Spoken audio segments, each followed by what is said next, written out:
for anybody that actually is still on Facebook, we're there, so you can watch us there. And now on YouTube, we're live.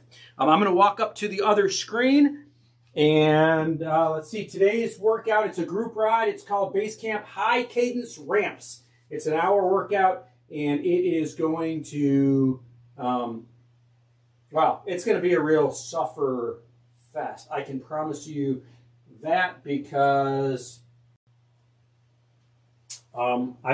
like I said, I am ill prepared for this here workout today. If you remember from before I left, I am back in flat pedals. Uh-oh.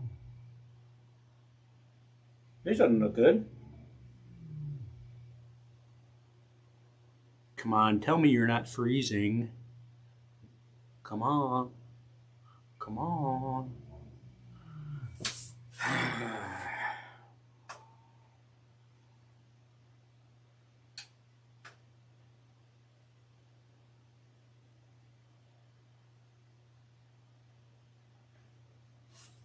All right, well, something's working, something else is not working. I don't know if it's, well, I'm pretty sure it's my computer.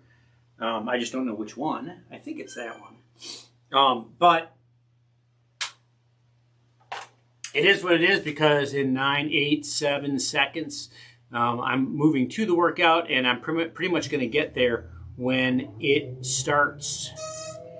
So I don't have a whole lot to... oh, look, I'm one of only 3 people. I don't believe that to be accurate. Ah, there we go. Oh, it's going to be one of those days, is it, Zwift? I just ran the update that I think happened, I don't know, Thursday or Wednesday of last week. So maybe it has something to do with that. I don't know.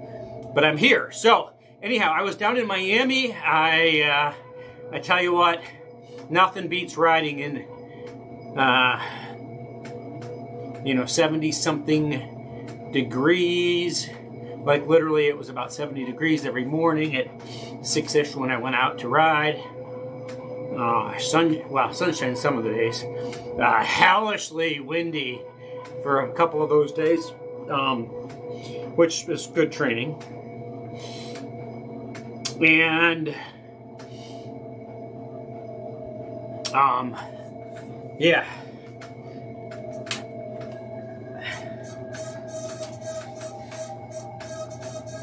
It's tough to leave. It's tough to come back. It's tough to get back in the pain cave. So at the end of, on Sunday, was the end of the most recent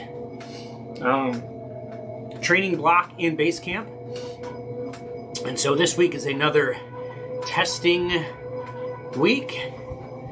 It's a recovery week with testing on Saturday. So today's workout, assuming it's actually going to work, I hope it doesn't crash. This may or may not be a bad sign. I don't know. Usually when there's a bunch of ghost bikes out there, and it's not really, I don't know if it's me or if it's Zwift, guys.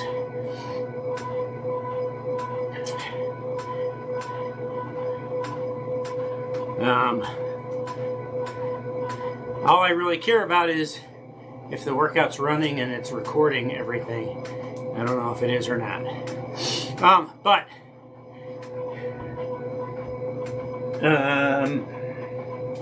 not a whole lot I can do about it at this point. Wow. Let's see if there's any chatter on the chatter box about it. People are saying good morning and whatnot.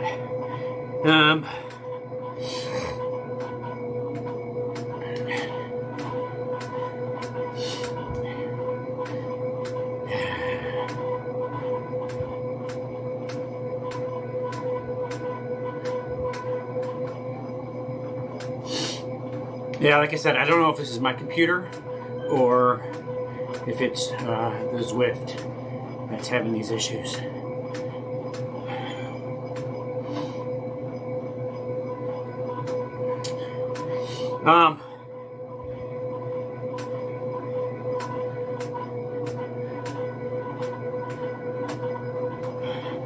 yeah, so it's really tough to get out there, to be out there in the 70 something degree sunshine.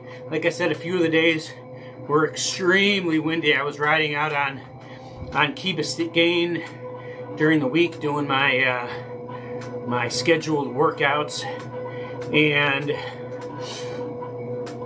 man, that wind that comes from the northeast when you're coming across the Rickenbacker Causeway, you're kind of fighting it a little bit going up, but you're a little bit shadowed by the bridge itself. Then you come down the backside, and it's kind of windy, but then you get to the very bottom as you're coming into the key, and you just get practically knocked over with a wind gust that went just before you get to the bottom of the causeway.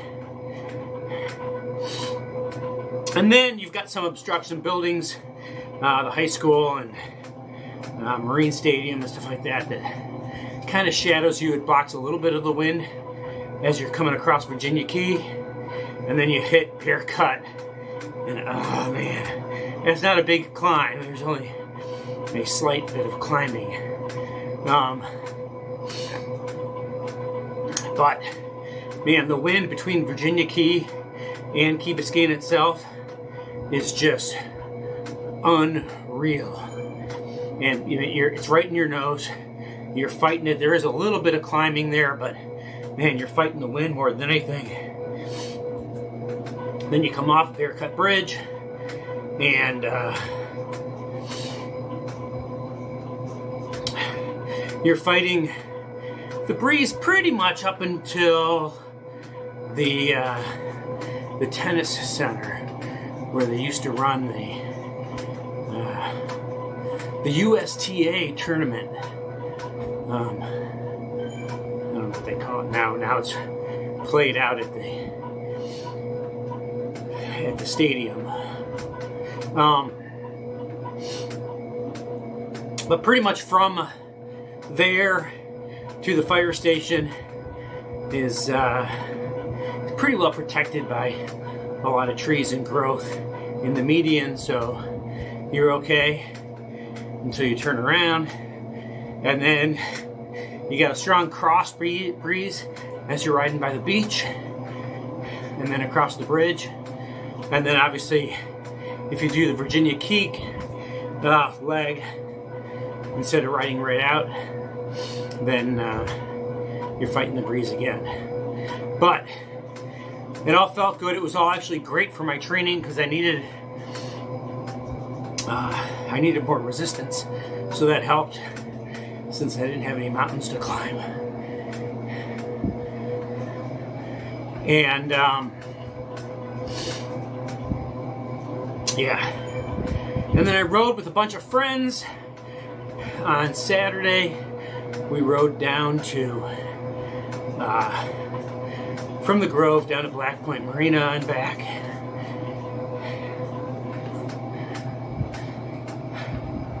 So all in all, it was a great week.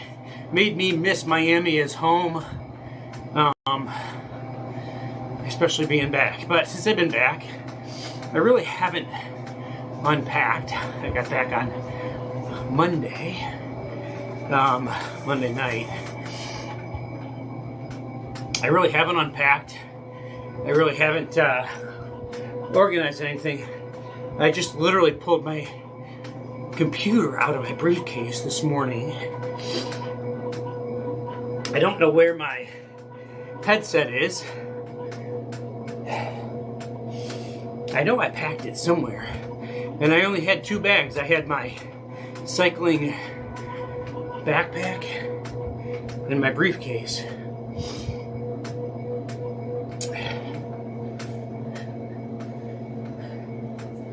I don't know. Oh crap. Yeah. I mean, it may be in a jacket pocket if I wore a jacket. I hope I wore a jacket. Because I know I actually took my headset out of the briefcase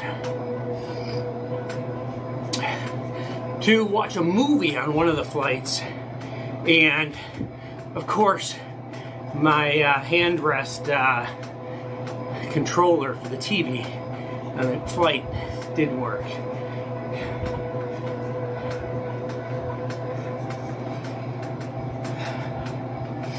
I hope I took it off and put it in my jacket pocket.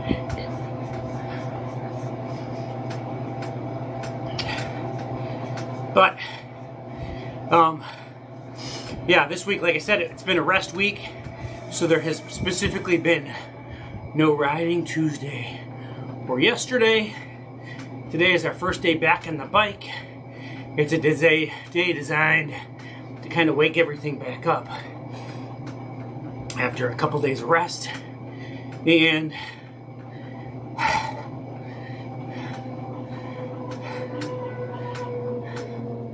so far, I'm not doing a very good job following directions, because it says 85 RPM to be able to catch your breath, and I was not slowing shit down.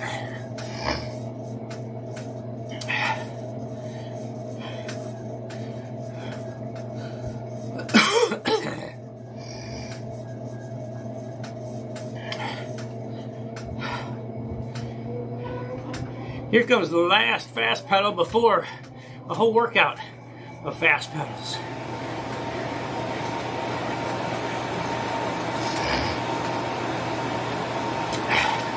Yeah, so I kind of had my Pain Cave studio torn apart a little bit while I was gone. Obviously disconnected everything and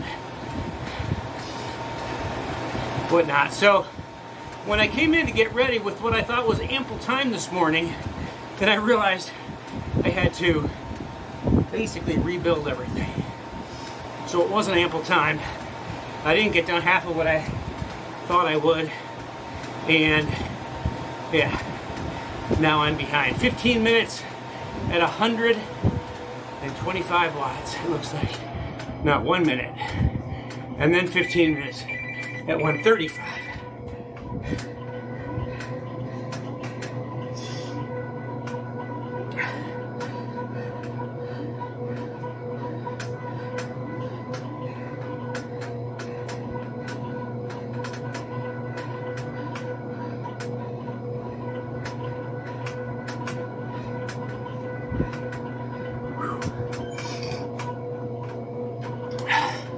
Oh, and while I was in Florida, I'm pretty sure that I tore,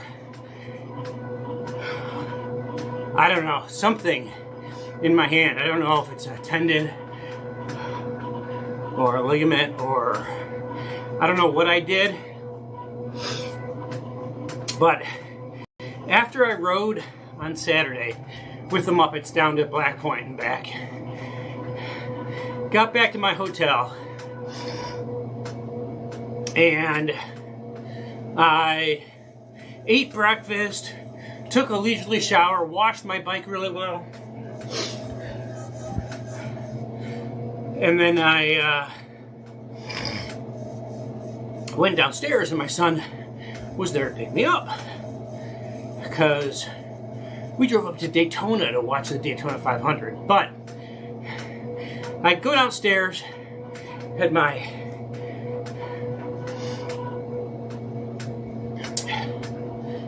bike with me, and I go to unscrew the front wheel, you know, to take it off so I can put my bike in the truck.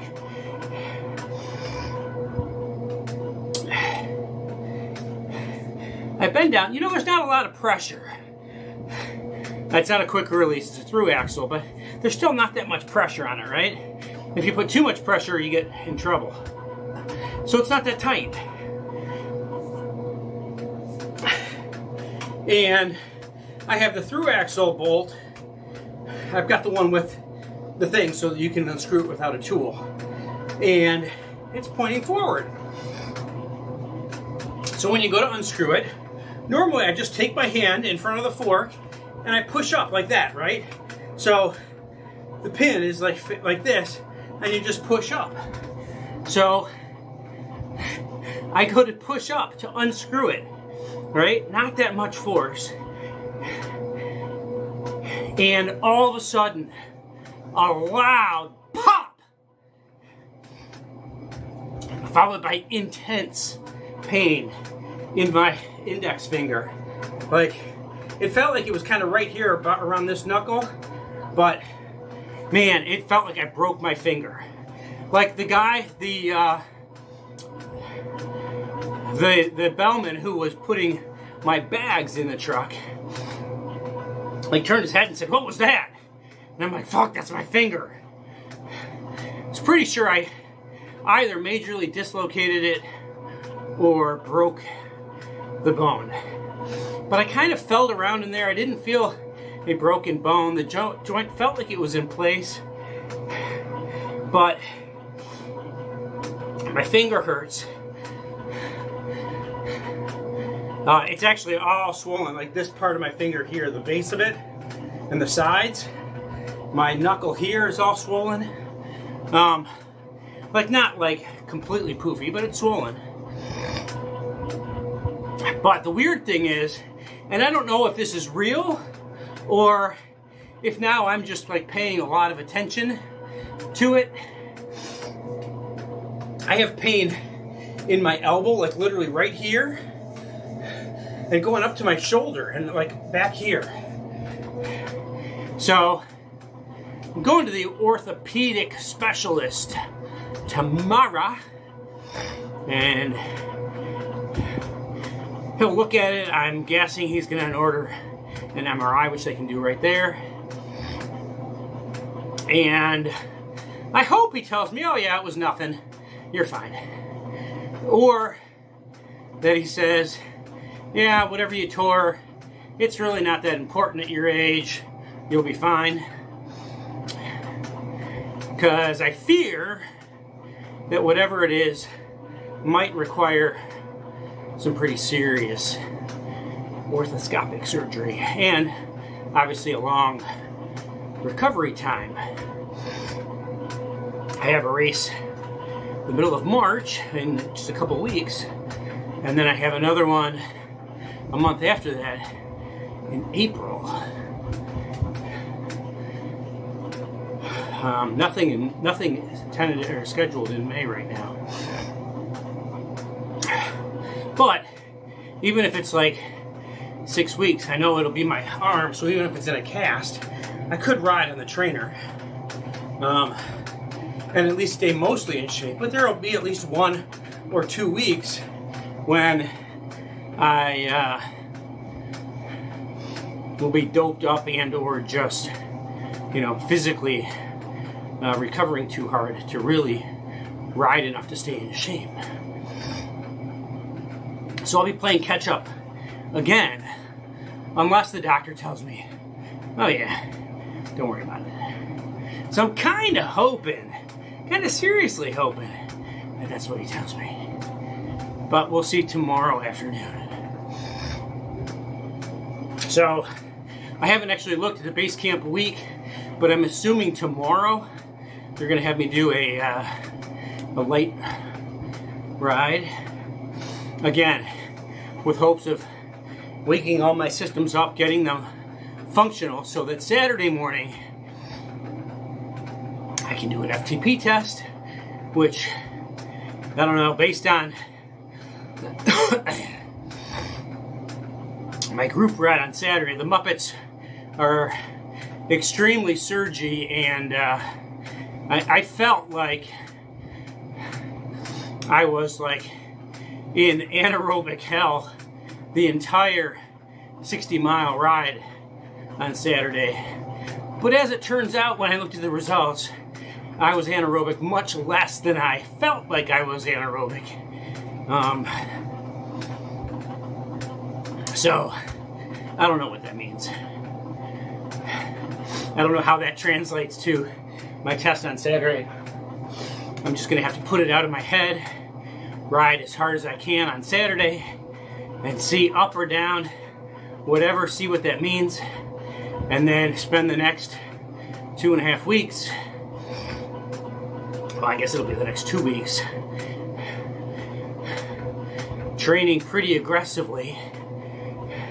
And I'm guessing that those 2 weeks in Training Peaks are going to be a lot of long rides, because the race in March, it's a 98-mile race with about 5,700 feet of climbing. I'm sorry, with about 2,700 feet of climbing. It's in an area called, well, it starts in San Antonio, Florida. It's in an area that's famous for lots of rolling hills. And in Florida, that's significant because there aren't any anywhere else.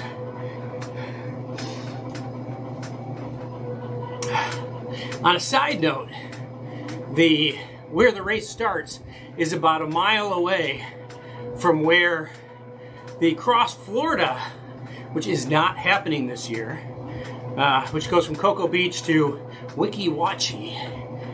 So from the Atlantic Ocean over to the Gulf in one day. At mile 120 is where the climbing starts. It's where you get to literally this area. And so I have historically done this Gran Fondo National Series race, not as a race, but as a just as a warm-up, to get, like, it's literally almost the same course, or about half of the climbing of Cross Florida, because obviously in this one you turn around and go back. But it's a good opportunity to get some climbing in about a month before when Cross Florida usually happens. And so, this year, I've got a different approach, a different attitude, a different focus. And I'm actually going to race this race as though it's a race. But it's not a 98-mile race. There are 4 approximately 5-mile segments in the race. So about a quarter of the race of the course is a race. And it's your combined times in those segments that are scored. And it's scored in this is a precursor to the national championships, which are in July. And I'm planning on going to that. So, if I can't do well at this pretty flat course in March, I'll be struggling to do well at the extremely hilly course in the North Georgia mountains, in Helen, Georgia, in April. And then honestly, I don't know what the route looks like for Butler, New Jersey in June, but I do know that in, oh, I forget the name of the town in North Carolina up there in the mountains, that's hilly. That's going to be for the championships. That's going to be a struggle, and it's the championships, so it's just people who qualified at the races from last July to this July, who actually get to compete. So, we'll see how that goes.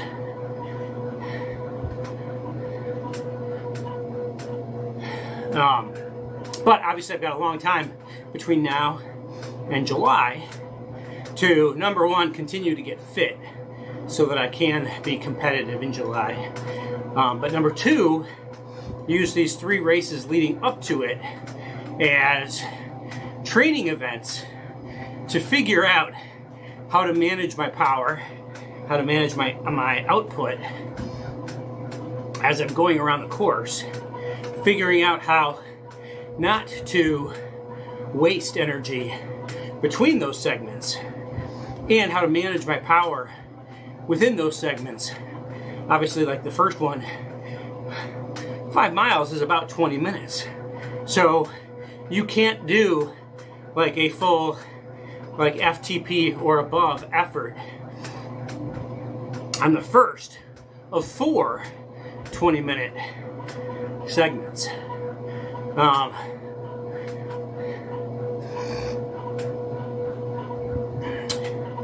And so I'm gonna have to talk to my coach about it. My training is gonna have to get more specific, not necessarily in the next 2 weeks for this first one, but certainly in the month after that, leading up to the Georgia one, and then in the 2 months before Butler, and then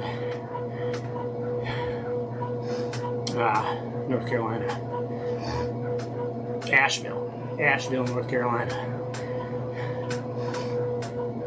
So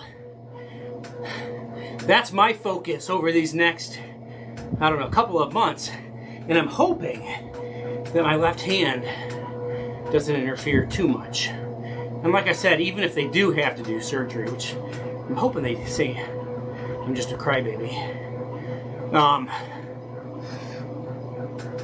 I should be able to stay on the trainer and go with it. By the way, I was planning on putting the rocker plate back down for today, and well, you can't really see, but I didn't. It's still leaning up against the wall over there in the middle of the hallway, so it makes it really hard getting in and out of the pain cave. Also blocking off the fan that moves air in and out of the pain cave. So it's a little warmer in here than normal, but that's not a bad thing because in 2 weeks I'm going to be riding in Florida again, and I have to get acclimated, so it's probably better that I'm doing some heat training now. In fact, I should probably set the thermostat not to turn down while I'm riding these next couple of weeks, because if it's 70 when I start, how quickly, obviously the wind in here is not like it's going to be outside moving through the hills. So yeah, that's another thing to consider.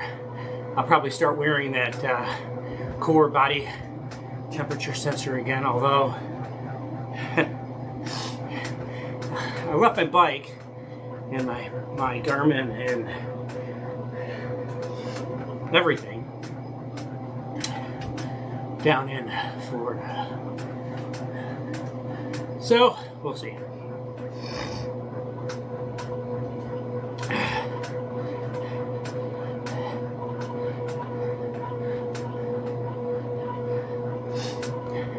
All right, so here we go to the first. Looks like 1 minute by 1 minute. Huh. Starting high cadence. 90. Okay, there's 90. 85 to 95.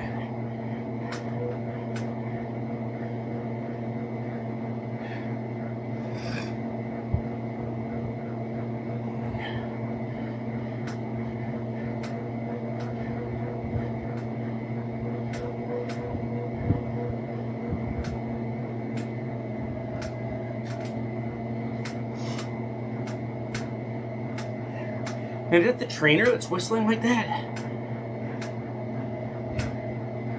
Probably. I hope that's not feedback that you're getting. I have the microphone and the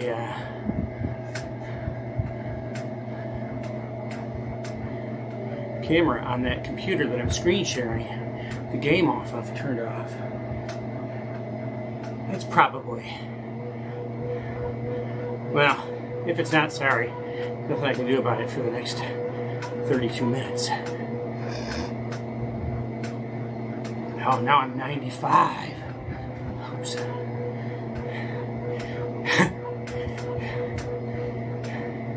So I did realize that doing these workouts outside there is, there's a lot to take into consideration when you're doing your workouts outside. Like the terrain, the vehicle traffic, the bicycle traffic, any traffic signals or lights or whatever, even just street crossings. All of that comes into play when you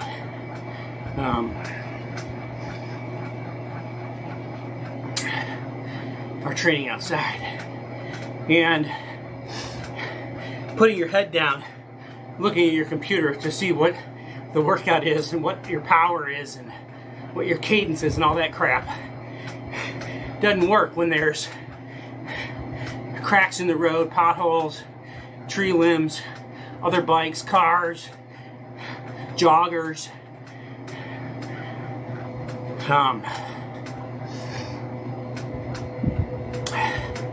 So, for all of the negatives about being in the pain cave, it actually makes it really easy when you can just climb on the bike, turn on erg mode, and go.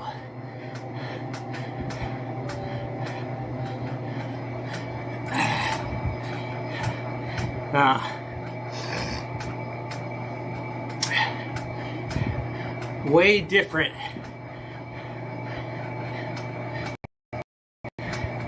than being on the road.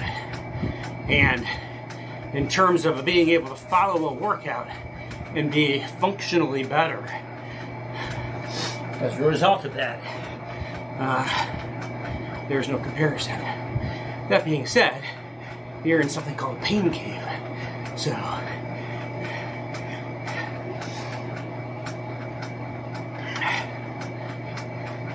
this isn't a lot of effort. 180 watts. Well, I'm going 114, but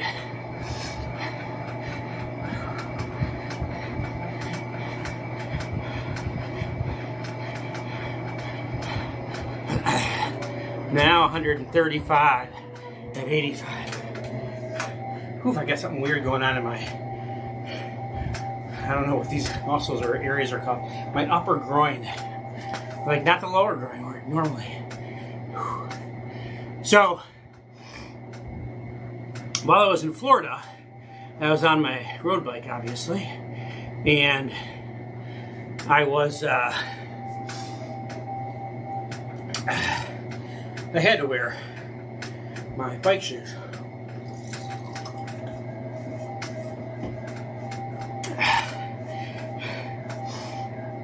But my bike fitting is much more in tune with how it's supposed to be than the trainer is.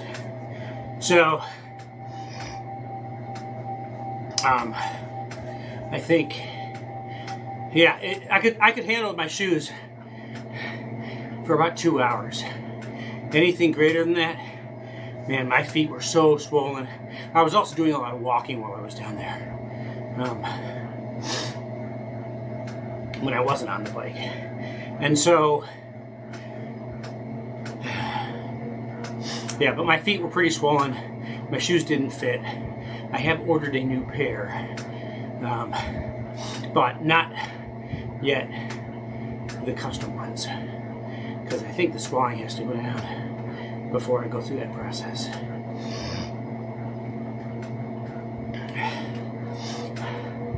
So,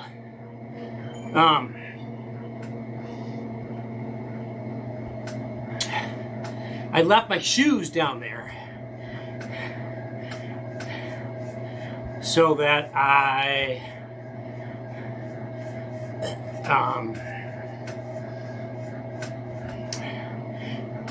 don't have to fly with them. And I planned on keeping these flat pedals on because I want my feet to recover as much as possible before I go back down there for the race. I'm going down about a week early so that I have time to reacclimate. I have time to do some riding on the road, and actually I gotta help my son build a house, and I have to help him get ready to move, get the house ready for him to move into. So I'll be doing that the week before the event, and then I'm actually going to go down. Originally I was hoping to drive down that week and take the trainer with me and have Coach Camille, my bike fitter,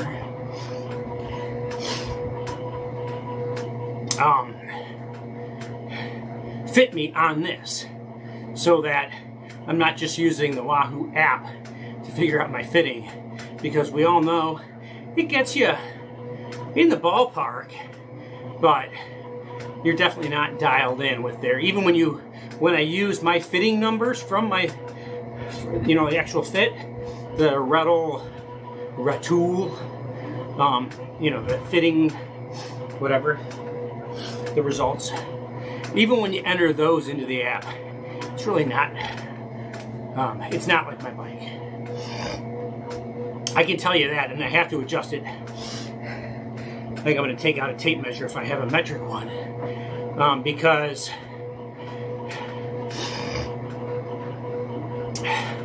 I could definitely feel that I was using different leg muscles on my bike than I've been training on in the trainer all winter. And I've known that for the last couple of years.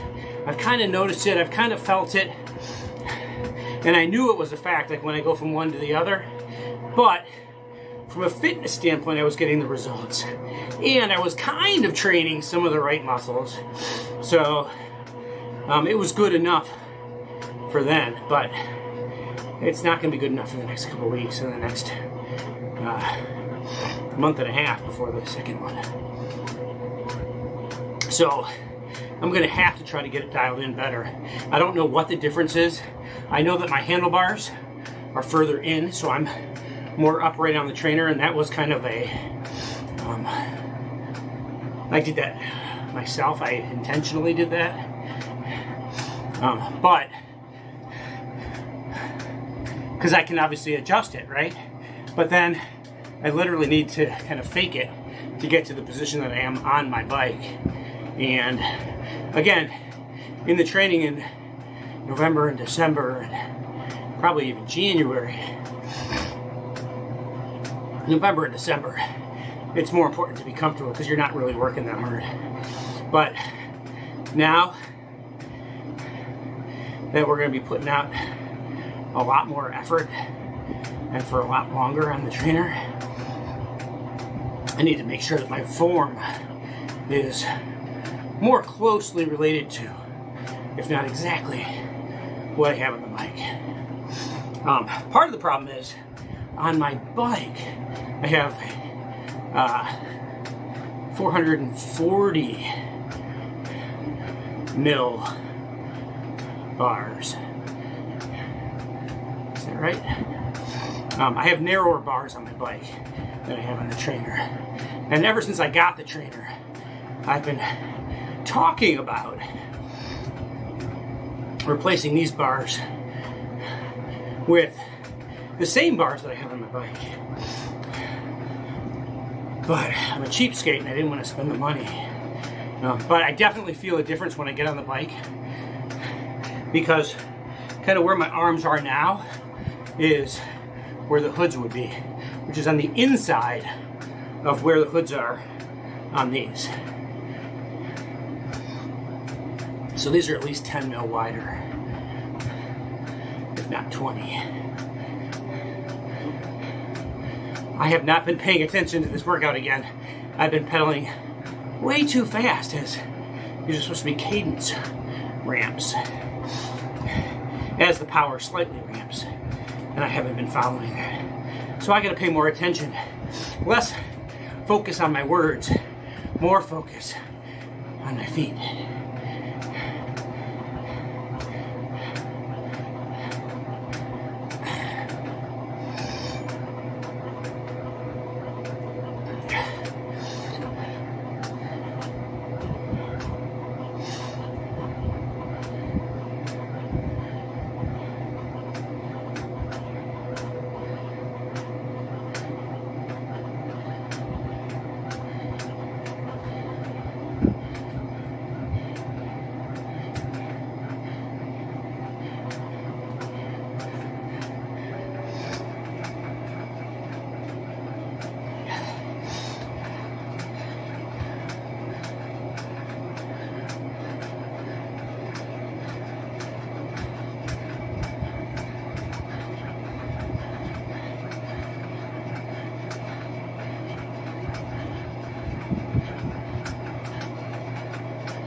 endurance zone and well below threshold.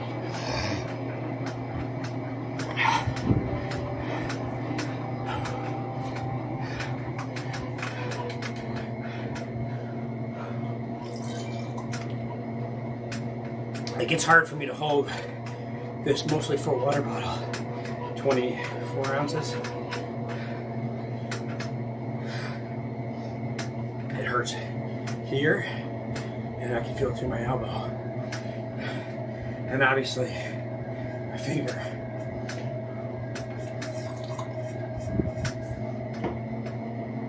You're seeing that when I just turn my wrist, I feel it right here.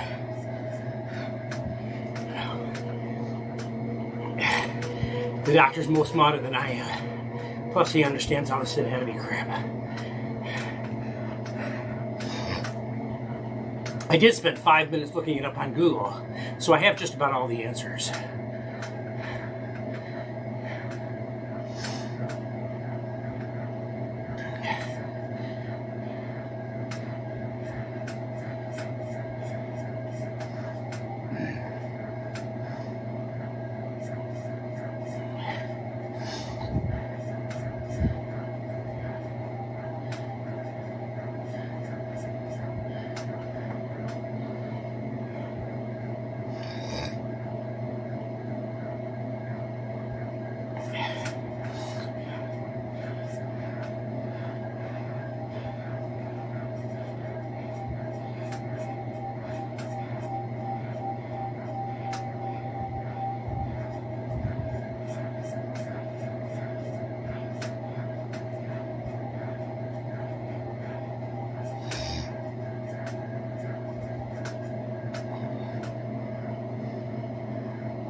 So, yeah, I'm actually looking forward to these next couple weeks on the trainer.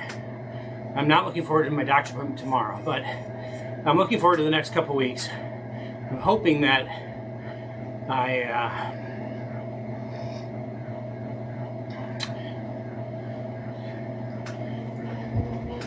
can put a lot of focused effort and time onto the mic. So in other words, if you are a regular viewer of this stream, what I'm saying is that these next 2 weeks before I fly out are going to be filled with longer rides. I'm guessing. I have not looked at Training Peaks to see, but I'm guessing that more often than not, I'm going to have 3+ hour rides over the next couple weeks. Again, because, you know, specificity in training, I'm going to be riding a 98-mile race, which means I'm probably going to be at about the 4-hour mark. 2,700 feet of climbing. It's a lot for Florida, but it definitely doesn't, I don't think, it puts me over the 5-hour mark. But managing the climbs both in and out of the segments, I'm guessing most of the segments are climbing segments. I know in Georgia they will all be. But I'm guessing that not all the climbing, well, all the segments will be climbing. I'm guessing not all the climbing will be segments, if that makes sense. So I will have to figure out how to manage my power while climbing in the segments, which obviously will be at least a little bit higher. But I have to keep in mind my power between those segments, because while you have to pretty much stay connected to the group, you do not need to go hard between the segments. Like literally, you've got to finish in a certain time frame, but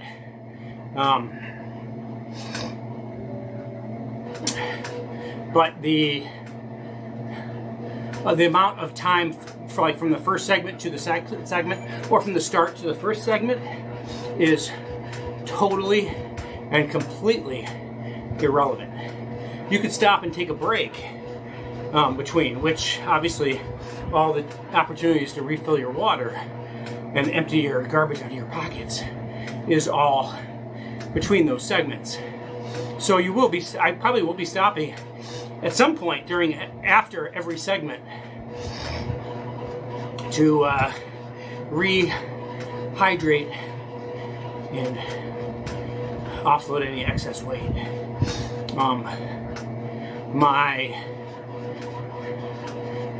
My issue is going to be, again, I'm up here up north and I'm acclimated to, well, semi-acclimated to the cold.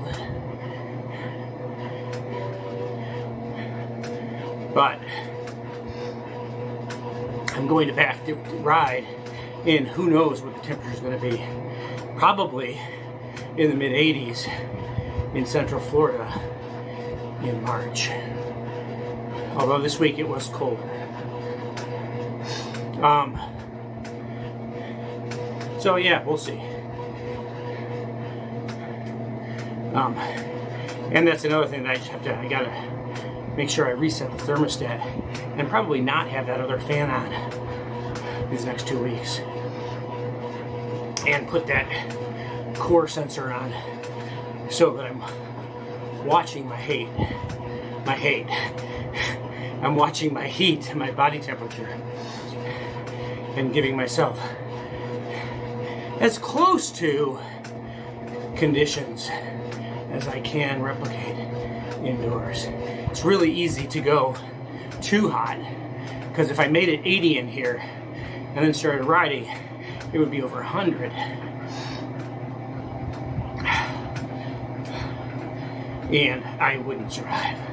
But all the research that I've done, I'm sure you have as well, demonstrates that your ability to produce power is negatively affected by heat.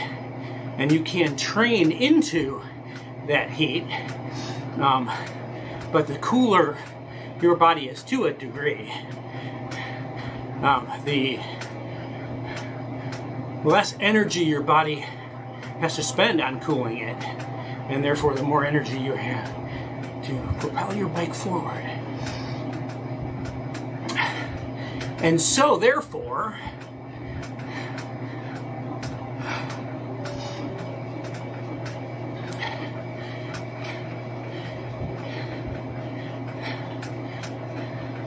you see a lot of athletes in various sports, like at the NASCAR race in Daytona this week.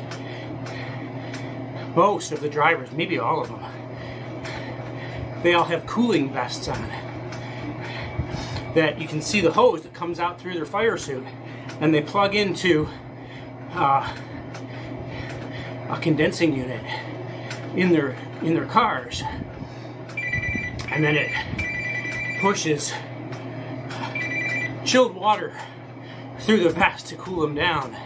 Obviously the cars get really hot, but it's based on the same principle of cooler body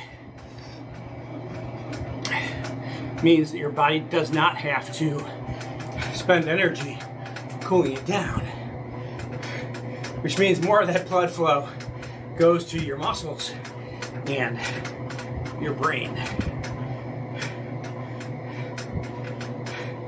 Because we've all been in that situation where we have gotten overheated and we make some irrational decisions, some stupid choices that end up compounding and getting us into more trouble. And it's usually a combination of overheating and dehydration, which are somewhat one and the same. If you're hyperhydrated, not excessively, but you have more fluid that your body can expel through sweat to cool you down. But that means that you have to be able to consume more water. And on a lot of these long and somewhat competitive rides, you can't justify stopping to refill your bottles when the group doesn't stop. And so you're kind of SOL, and you end up in a state of dehydration.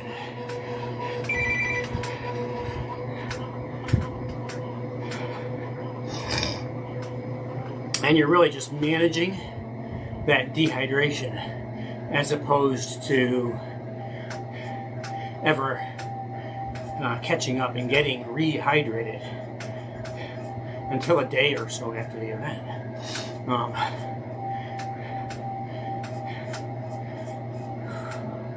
And so then you add the heat into that, and it becomes really easy to get overheated and dehydrated.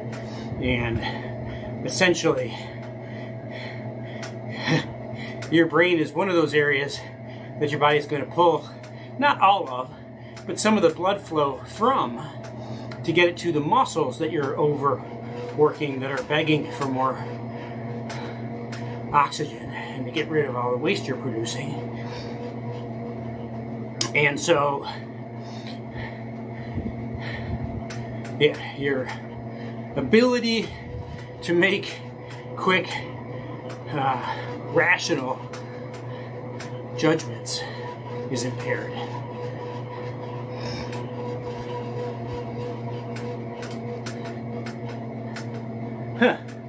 Yeah, I don't know what's going on, because I was just watching that screen, and when that one froze, that one froze. So I don't know if maybe it's this computer. I don't know. It seems like everything's functioning normally, but I don't know. I keep pedaling too fast during these gray periods. Recovery. So now I pedal too slow.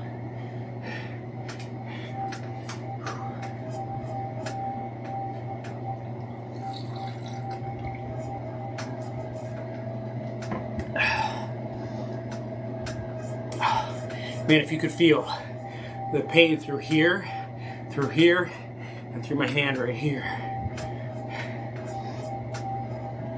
The popping noise itself was actually pretty scary, but the fact that, like, I immediately went and grabbed my hand, and I'm like, oh, crap.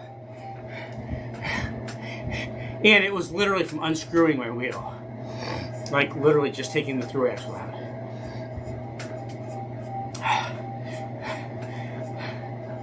I had to sit down for a couple of minutes so I wouldn't pass out. And then I got up and I unscrewed the through axle and took the wheel out and got my bike in the car, and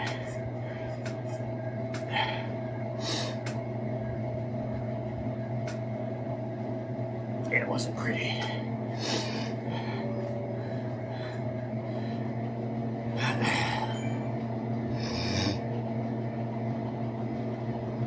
Luger Lee gave me a thumbs up and a ride on.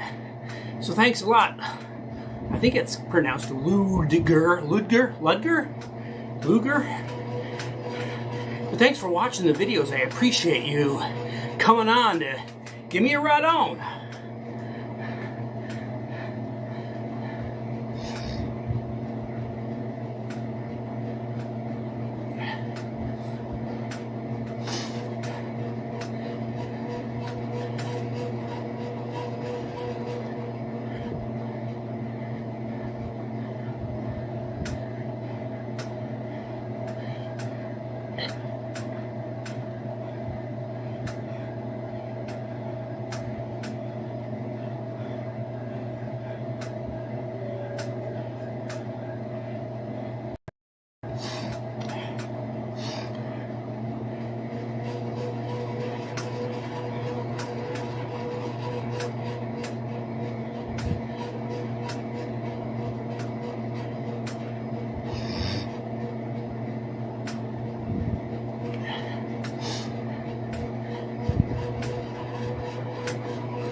I'm really trying, even though I'm not doing a good job at it, I'm really trying to focus on my cadence and do what I'm told. Even though Tim said there was that 10 watt or 10 RPM range, if I can be exact on the trainer, I'll probably be within 30 on the real bike. Because just managing my power, it was really weird. I noticed managing my power on Key Biscayne. Like if it told me to be at 180 watts on my computer, on my bike computer, I could be at 160 consistently or 200 consistently. And I'm like, what the hell? And then it tells me to be at 200 and I'm like, damn, like straight on 180 and can't get off of it. Or like 210. But like staying in that blue workout zone, power zone on your Garmin, I don't know what, if it's a mental thing or what, but it doesn't matter what the power is. I'm either high or low, and staying in that blue zone is I find extremely difficult, or at least I found that to be extremely difficult when I was in Florida. I got to a point when I was doing all my training outside up here last summer where I would read through the workouts. I wouldn't load them on my Garmin.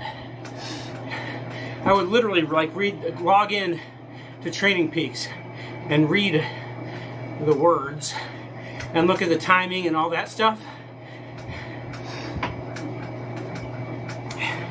and would just try to replicate the workout as best I could. Most of the time I was doing group rides with the Lake Erie Wheelers, and I could just never figure out how to make that work. Maybe I'm just not, I don't know. The group is never doing the workout that you're doing. They're just out riding. And you're either like pretty much there in the sweet spot and you're just pushing up or dropping back, you know, when your training calls for it. But that's rare. Like on my Tuesday ride, it's normal, I'll start out with them. Then as soon as I go into the workout mode, I'll drop the group like during the intervals, and then I'll stop and I'll wait for them to catch up, which means I'm ruining my workout. And then I'll go again, and then the next set of intervals will come, and again, I'll drop them, and then stop and wait for them to be, because you know, you don't want to be that idiot that just abandons everybody. But at the same time, you got to be at least a little bit selfish about your training. And that's the Tuesday ride is a B+ ride. So it really should fit right in to my workouts. But there's a lot of C's that do that ride, and they whine. Yeah. So I may not be doing too many group rides this year. I don't know. Maybe I don't know.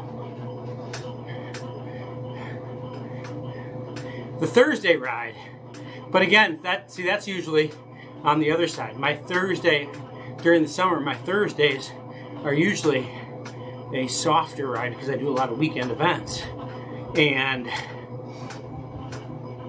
the Thursday night Wheelers ride is obviously depending on who shows up, but normally it's a pretty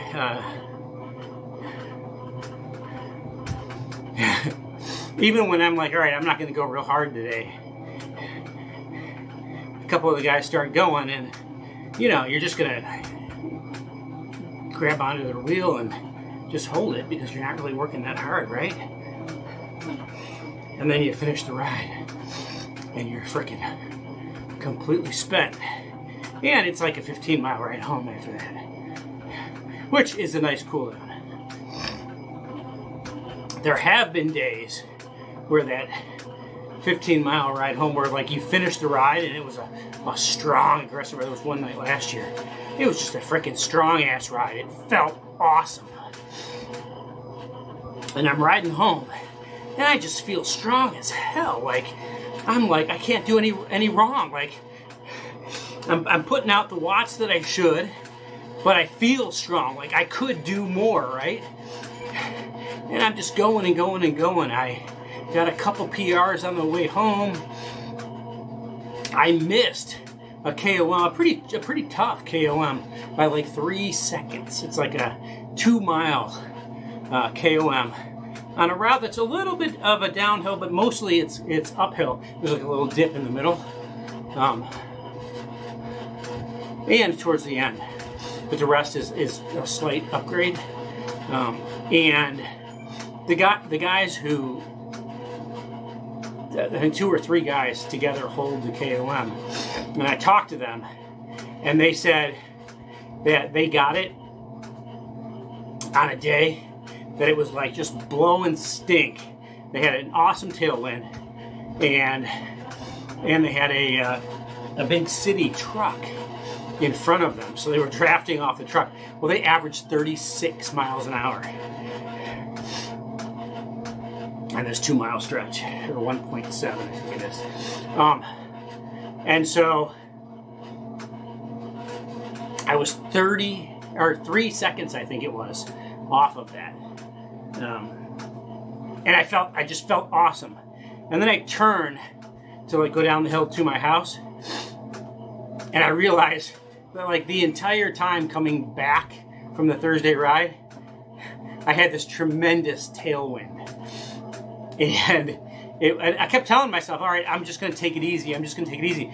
But I had this tailwind, and I was putting out the watts, and I was going fast, and I felt great, and I just kept going. But I really wasn't working that hard. I wasn't like, I mean, I was probably at my FTP or near my FTP for the time, but it wasn't like I was like killing myself. And it felt great, so why not, right? I get yelled at because more often than not at the end of a ride, I'll hit a couple segments near my house on my way home instead of,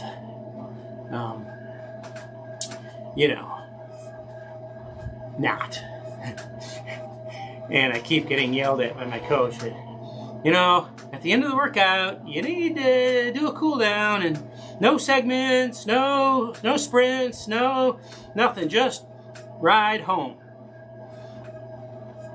But those segments near my house, it's like you wanna own those. You wanna be the KOM on those that are close to home, and especially if you know you can.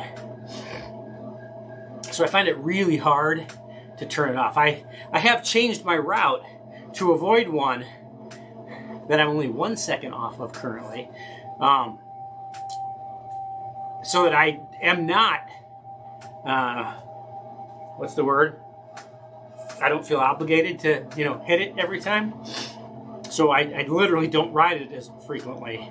But then it turned into, now there's this, 2-mile segment that I'm pretty close to getting, or was at least once. But every time I turn the corner onto that segment, I always tell myself, all right, I'm not going to do it. So even that day, I didn't start riding hard. Like, I could have beat that had I known, had I whatever. Had I started when I turned onto the road and just pushed the whole time.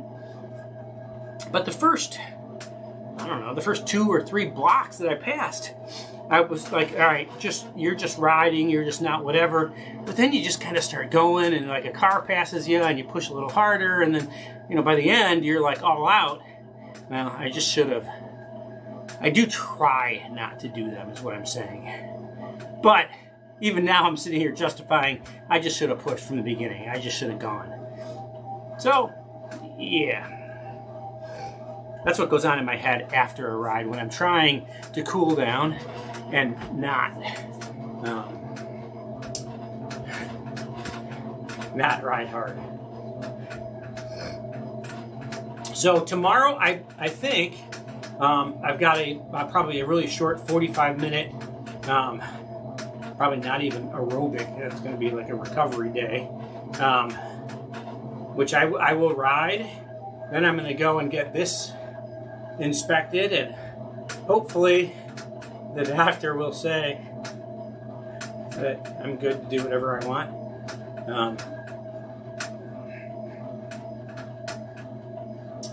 I have to go to Florida no matter what, and I'm going to ride when I'm in Florida no matter what. So I'm probably, unless if my arm's in a sling or in a cast, I probably won't be riding. But if it's not, I'll have to find out tomorrow what he says, because it doesn't do any good to diagnose myself and to treat myself when I don't even know what's wrong. I've looked at all the anatomical charts of the arm and the shoulder and the elbow and the wrist and the hand, and tried to look at all the connective tissue things and the ligaments and the tendons and the muscles and the bone. I'm pretty sure that I didn't break the bone, and I'm pretty sure that there's nothing dislocated, and there wasn't a second pop, so it's not like I dislocated it and then relocated it. But I will tell you that right here, like literally right here on my finger, like right next to, like the V between your two fingers, like that is really sore. Like right there, there's a single point where there's a lot of pain when I touch it. Originally, when the pop first happened, all of the pain was kind of right here at the knuckle, but it was kind of through this whole area. And I thought that maybe I broke this part of the bone here, because I could feel my knuckle was not displaced. And so then I tried to feel around this knuckle, and it didn't feel out, and I could bend it, right? And so I'm like, okay, well, I was like, at the time, I was manually bent, like, that's as far as I can close my finger right now. So I could manually move it up and down, and honestly, it's all probably related to when I got hit by a car, I don't know, 5 or 6 years ago. While I was on my bike, I got hit by a car, and the entirety of the left side of my body just got destroyed. No broken bones, but like road rash, like pretty much the whole side of my body.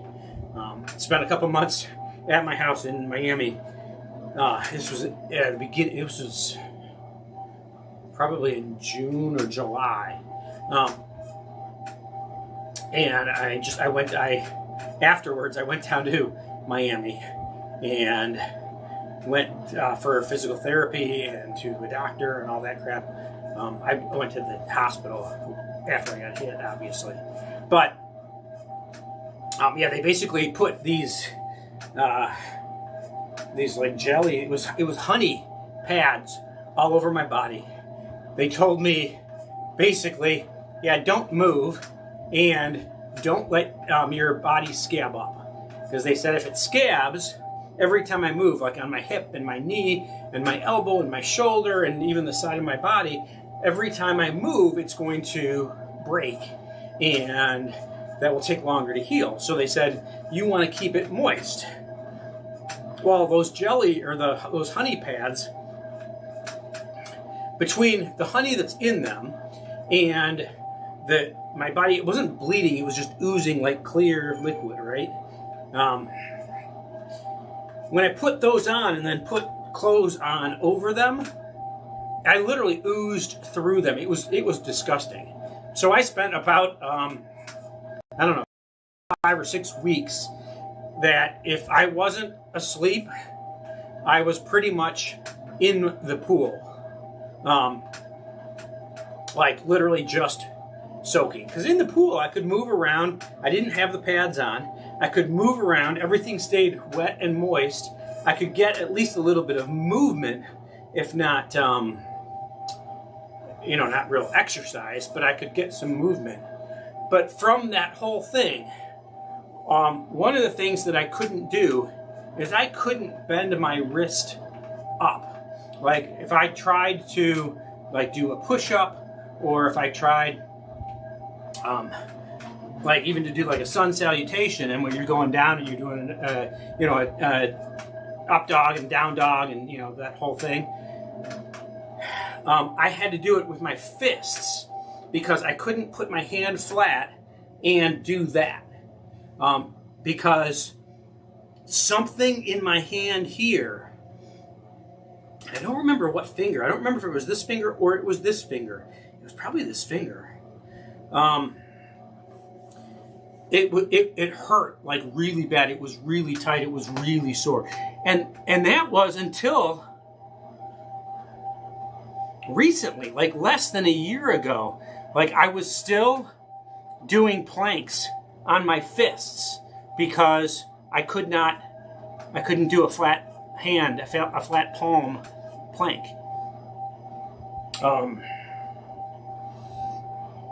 So I'm assuming whatever happened was at least indirectly related to that. I'm sure I tore something, I injured something then, and you know, it took 5 years to get to a point where I could, you know, where it didn't hurt when I put pressure on it anymore. But obviously it was weak, and we'll see what the doctor says. I've had a lot of time to think about it and to try to figure out what happened and what I did. But all that's irrelevant, really, right? All right, so I'm at 16 and a half. I'm just going to ride till I get to 17. I'm not going to go hard. I'm not going to go fast. I'm just going to go at kind of what I've been doing here for the last, since the workout ended. Because I wasn't done telling my story. And I know that you're hanging on every single word, right? Right? Yeah. No. I am going to ride another 4/10 to get to 17 miles because, you know, ZWIFT will give me another 30 XP. D. Levin says right on. Thanks a lot for watching the video, D. I appreciate you being part of the live stream and for cheering me on. Yeah, so ZWIFT is going to give me 30 extra experience points for riding 4/10 of a mile. I would not get those 4/10 of a mile if I did not. Ooh, an extra 10. And I got a new cap. Boy, that is, I'm so glad I unlocked that. That's valuable. Nobody has it, and you know, I really need to put that on my avatar. He needs it. A lot of that crap is freaking stupid helmets or gloves. When you climb, you know, what is it called? The Road to Sky or whatever. The Alpe du ZWIFT. And you get up to the top and it spins the wheel and you're trying to get those really fast wheels, right? And the last time I did it, I got a freaking pair of gloves. Like, it would be one thing maybe if they like sent you a nice pair of cycling gloves, which I don't wear very often anymore, but to give you your fucking avatar, I'm sorry. It's just stupid. Ooh, I got a pair of gloves, or like I just got a cycling cap. Like, yeah, I need that. It's like, we're not a bunch of, I mean, ZWIFT needs to understand that their average customer is a middle-aged man wearing spandex or Lycra, because we don't want to use a brand name. And we're not 16-year-old girls who are playing a video game and get all excited when we can accessorize our outfits. I mean, I guess some people do. But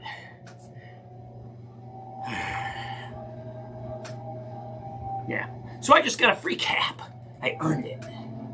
What a bonus. I'm so proud of myself. I still hate that in ZWIFT, when you're in workout mode and you're going up a hill, it doesn't tilt the bike. I think it's stupid and annoying that it doesn't tilt the bike.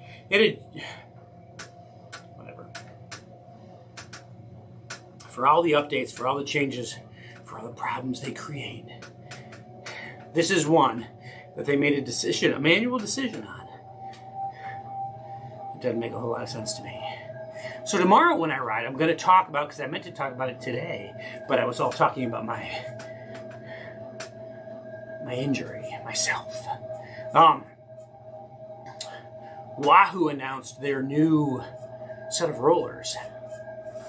So I want to talk about those and the fact that I'm going to get a set because I want to ride on them. Because I think, at least like I was talking about for the next 2 weeks, where my bike fitting isn't exact on the trainer as it is on there.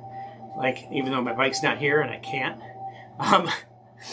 Like, I think that would be a really cool alternative. I have rollers. Because of where I'm at right now, and with all the construction that's going on, I have not ridden them this year at all.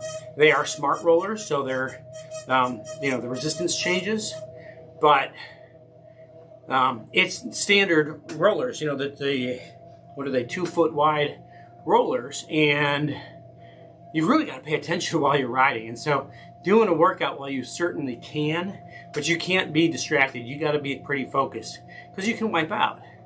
And the ZWIFT one, the way they have the option to lock the front wheel, or the front wheel is only on a block. So you can lock it in, but even if you don't, the front wheel is just on a block. It's not on a roller. So you're at least a little bit more secure than you were. But you're riding on your bike. You're not locked into a trainer, and so it's much more natural than this is. So I want to ride on it to see what it's like. I think it might be a good excuse me, option for when I have a warehouse and I have a bunch of friends come and ride with me. I can have some of these. I can have some of those. Hey, bring your bike and put it on that, and ride on that instead. And yeah, we'll see what I think, and then we'll see what other people think. So yeah, I went over my 17 miles. Now I'm at 17.2, and so I can stop. And let's go look at it. It was not a difficult workout. It's literally just about opening things up so that we can be ready for a hard effort in our FTP test on Saturday. And we're looking at,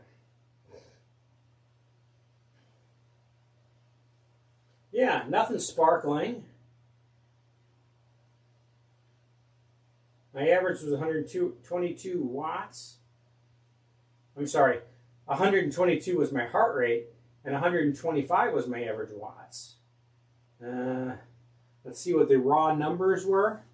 Looks like we have 125 watt average, 17.2 miles, 1 hour and 16 minutes, 558 kcals, which is 2 slices of pizza or a peanut butter and jelly sandwich, and 51 TSS. And again, this is a recovery week, so they want it to be low.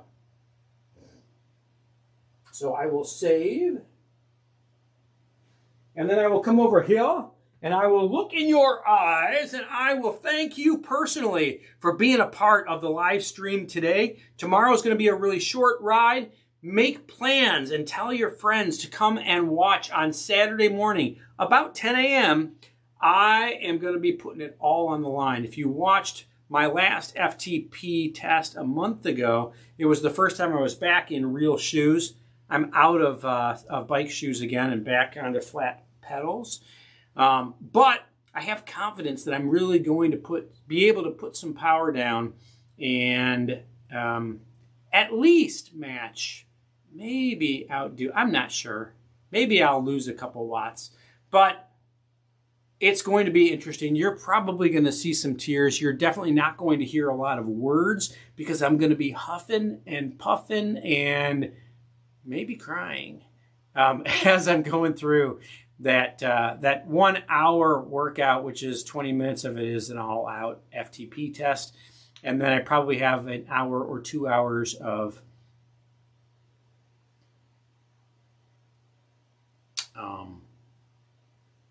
light endurance riding after that, assuming I survive. So Saturday, about 10 a.m., make plans and tell everyone you know to come watch. But thanks a lot, and I look forward to seeing you tomorrow.